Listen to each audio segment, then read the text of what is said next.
Delivery બોયની સુરક્ષા મુદ્દે કેન્દ્ર સરકાર દ્વારા ખૂબ જ મહત્વનો નિર્ણય લેવામાં આવ્યો છે।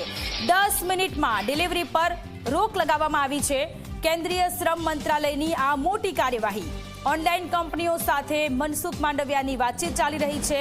બ્લિંકિટ, ઝેપ્ટો, સ્વિગી, ઝોમેટો સાથે ચર્ચા થઈ રહી છે। હવે 10 મિનિટમાં ડિલિવરી કરવાનો દાવો નહીં કરાય। જાહેરાતમાં પણ 10 મિનિટનો દાવો કરાશે નહીં।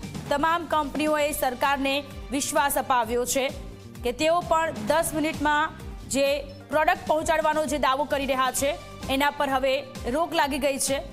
જે ડિલિવરી બોય છે એમની સુરક્ષાને ધ્યાનમાં રાખીને કેન્દ્રીય શ્રમ મંત્રાલય દ્વારા આ ખૂબ જ મોટો નિર્ણય અને ખૂબ જ મહત્વનો આ નિર્ણય, કારણ કે ઉતાવળની લાઈમાં કેટલાય ડિલિવરી બોય કે જે લોકોના એક્સિડન્ટ થતા હોય છે, એમને ઈજાઓ પહોંચતી હોય છે અને કેટલાયના મૃત્યુ પણ થયેલા છે અને તેને ધ્યાનમાં રાખીને કેન્દ્રીય શ્રમ મંત્રાલય દ્વારા ખૂબ જ મહત્વનો આ નિર્ણય લેવામાં આવ્યો છે કંપનીઓની સાથે। મનસુખભાઈ માંડવિયા કે જેઓ અત્યારે મીટિંગ કરી રહ્યા છે અને કંપનીઓએ પણ એવો વિશ્વાસ અપાવ્યો છે કે હવે તેઓ પણ 10 મિનિટવાળી જે ટેગલાઇન છે એ હટાવી દેશે।